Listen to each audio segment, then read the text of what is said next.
What's up, family? Hey, so the last couple of days I've been talking about different crystals and things of that nature, and we're going to continue that today. Today we're going to talk about turquoise. Turquoise, and a lot of you are like, "What the heck is finding your voice got to do with turquoise?" Okay, so in the spiritual realm, in the crystal world, you know, um, turquoise is considered what is it? The color of your chakra, so it's considered like your fifth chakra, which is your throat chakra. And so it's considered your voice, you know what I mean? And so turquoise is, they say it helps you find your voice, find your truth, speak your truth. Um, that's not where I wear, that's not why I wear turquoise, okay? Again, there's a lot more that turquoise does and all that other stuff in that realm that people believe turquoise for and all that. That's not really um, my thing. You know what I mean? What I mean by that, that's not why I wear it. That's not why I love it. You know what I mean? So turquoise, um, man, and I rock a lot of turquoise. I'll always have turquoise on. I always have turquoise on. You know what I mean? And so here's a nice uh, chunk of turquoise, turquoise ring on. You know what I mean? You know if you can really see that. Got different types of turquoise on here. This one and this one right here. And so even with my amethyst, I have like a little turquoise mixed in with it. You know, I'm always rocking turquoise. Love turquoise. Next to amethyst, turquoise is my next favorite crystal gemstone. Um, why do I wear it? What does it mean to me? First and foremost, I am part Native American. Okay, on my mom's side, Blackfoot. On my dad's side, Cherokee.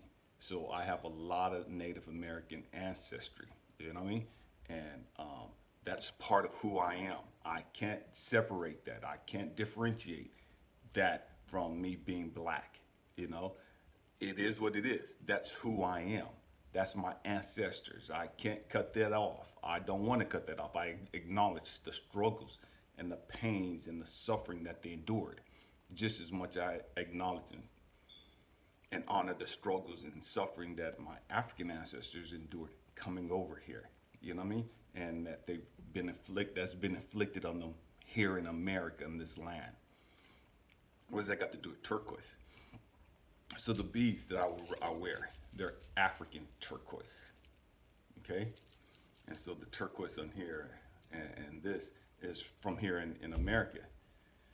And so when I see turquoise, when I look at turquoise, what turquoise reminds me of, again, I'm the type of person that if I can't apply it to my life, if it doesn't make sense to me, to my life, and I can't apply a lesson or message to it that directly impacts my life, then I can't mess with it. You know what I mean? I don't care who it is. I don't care where it comes from.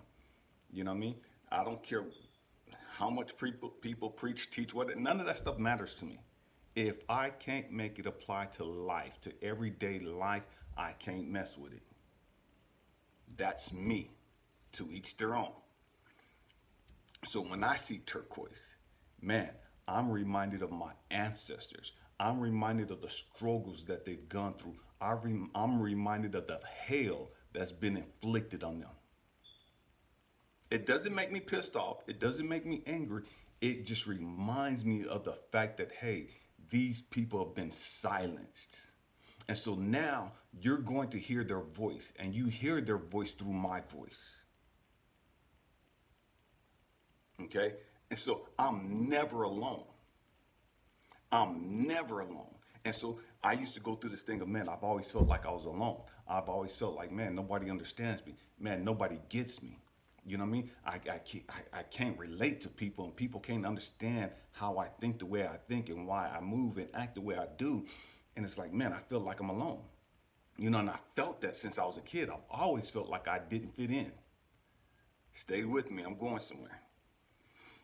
And so in class, in elementary, Went to the school called Mari Elementary School in San Jose, East San Jose. You know, we lived right across the street from it. And in class, as a kid, man, I was in the top 2% of my class as far as reading, language arts, math, blah, blah, blah, blah, blah. And all the white kids and the Asian kids, they loved the fact that, man, I was so smart. The black kids hated the fact that I was smart. Stay with me, I'm going somewhere. The black kids couldn't stand the fact that I was smart and educated. And so to the black kids, I was a sellout. To the black kids, I was an Uncle Tom. As long as we were in class, because I was so smart. And I never really studied, I was just gifted. I just knew stuff, okay? But when it came to recess, when it came to lunch, when it came to sports, when it came to fighting, oh man, we got down. You know what I mean? And it completely flipped. To the black kids, oh man, he's the leader. He's one of the leaders. Man, he's the captain. He's picking, you know what I mean? Oh man, he could fight. Oh man, he's bad. He's this, he's that. You know what I mean? They respected me out there. But the white kids who respected me and wanted to be with me in classroom didn't want to be with me out at recess. Didn't want to be with me when it came to sports and stuff. Why? Because I was too aggressive. I was too loud. And so they couldn't relate to me. You know what I mean? They couldn't understand my passion. They couldn't understand the energy that I possessed and that I harnessed and that I let go of when it came to sports.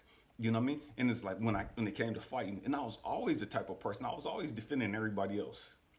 I could never stand bullies. I was always defending everybody.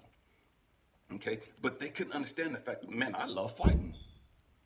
How is it that this guy who's so smart, who's so knowledgeable about all this stuff in classroom, man, he gets out here and he's so loud and he's so angry and he's so hostile and he's so da-da-da-da, you know what I mean? And so I always felt like, even going back to a kid, that I never fit in. I always felt like I was a nomad. You know what I mean? As long as I did what everybody else wanted me to do, then I was okay. As long as I did and acted like everybody else, then I was accepted. Stay with me, we're going somewhere. And so when I started looking at Turquoise, and it's crazy because my grandmother, on my dad's side, where I got the Cherokee from, man, she was a great influence in my life. She's the only woman that I felt growing up that had my back and that saw positive in me. The only woman, the only person, put it that way. When everybody else is telling me that I was damned to hell, when everybody else is telling me that I had demons in me, when everybody else is telling me I was going to be dead before I was 18 or 20 or in prison the rest of my life, when everybody else was telling me that, my grandmother, the Cherokee Indian, was the only one talking positive, was the only one telling me that I could be what I want to be, was the only one telling me that I came here with a purpose. And that there was a plan for my life. And so when I see Turquoise, man, it reminds me of my ancestors, both African and Native American. And so it reminds me of the hell that they went through. It reminds me of the Holocaust that they've endured. And so when I look at my life, it's like, man, I gotta do what I came here to do. Why? My ancestors are depending on me to do what I came here to do. My ancestors are depending on me to speak my truth and to speak the truth. My ancestors are depending on me to share the knowledge and the wisdom and understanding that I have. And so, although I've gone through those phases and those seasons of feeling lonely, although I've gone through those seasons and phases of feeling like, man, nobody understood me, nobody get me, whoop-de-whoop. Man, it was in those seasons, it was in those times that I learned to trust myself. It was in those seasons and in those times that I learned who I was.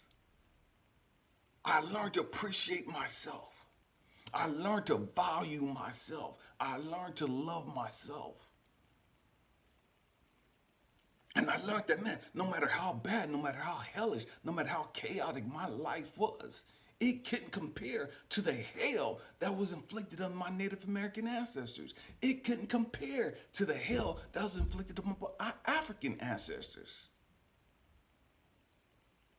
So I could not sit here and whine and cry and mope and complain about how unfair life was. I couldn't sit here and just sit around and just like, man, you know what I mean? That's not me. That's not me. And so when I look around, it's like my ancestors expect too much from me to sit on my butt and not do what I came here for.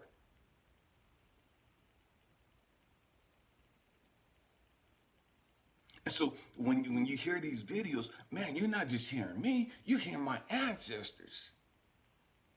My African and Native American ancestors. You know, those people that have come to the ranch and I've shared with them how to garden and whoop-de-whoop-de-whoop, animal husbandry and all this other stuff. My love for nature. My love for growth and development. Man, you're hearing my ancestors. You're hearing the knowledge and the wisdom that they've gained and that they've passed down. And so when I look at turquoise, and again, I'm always rocking turquoise.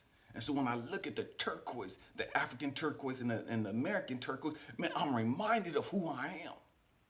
I'm reminded of those that came before me. I'm reminded of the expectation that they have on me. And so I share that with my kids. I share that with everybody that I come in contact with. You know, my son graduated, was talking yesterday. He's 21 years old, and I was telling him, I said, dude, when he graduated high school, it's like, man, I'm not impressed that you graduated high school. That don't mean nothing to me. You don't get no props from me for graduating high school. That's the expectations. That's the minimum expectations. I don't care what everybody else is talking about. I don't care everybody else is over there crying and they're snotting and he graduated high school. Man, I don't give a crap about that. You got me twisted. That's the least amount of expectation I got for you. You ain't did nothing to be pumping your chest about and popping your collar about because you graduated high school. Man, who cares? That ain't no accomplishment.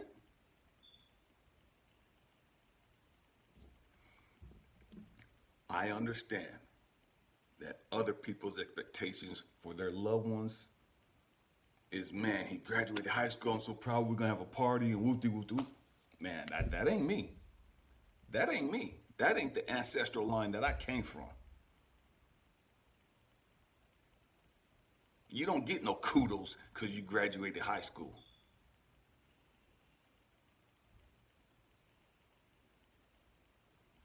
What are you gonna do with your life?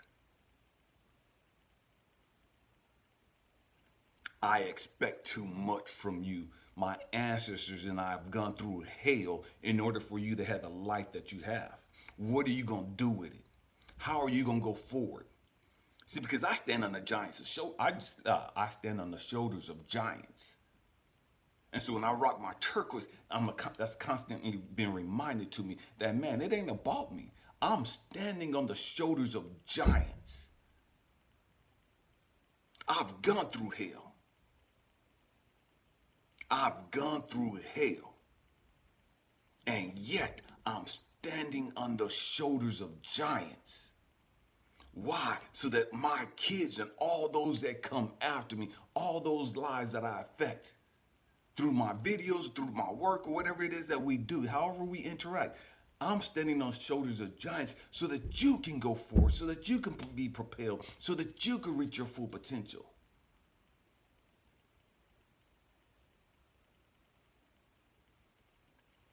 So there's a saying, each one reach one. Man, it's not about reaching one to me. It's not about reaching one to me. I didn't come here just to reach one person.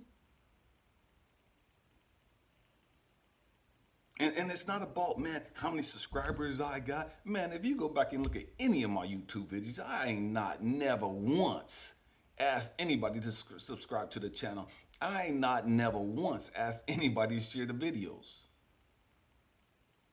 Because I believe, me, in my own little way, I believe that those that are supposed to see the videos, they're going to see the videos. Whoever these videos are for, man, they're going to reach them. Some way, shape, or form. Okay? So it's not about the subscribers, any of that other superficial, petty stuff to me. To me. It's about sharing the knowledge, the wisdom, the understanding that I've received. It's about making myself transparent so that others can grow. Others can see that, man, I'm not alone. So others can see, man, if he's gone through that, then that gives me hope. That encourages me, that inspires me, that motivates me, that challenges me so that I could go forth, that I could do more, that I can make it.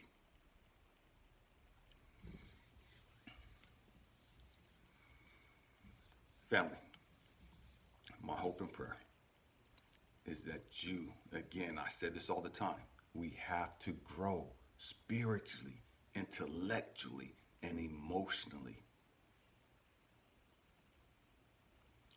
My hope and prayer is that you understand who you are. You understand why you came here. And that you find the courage and the fortitude to get busy. I love you guys. Happy healing. Peace.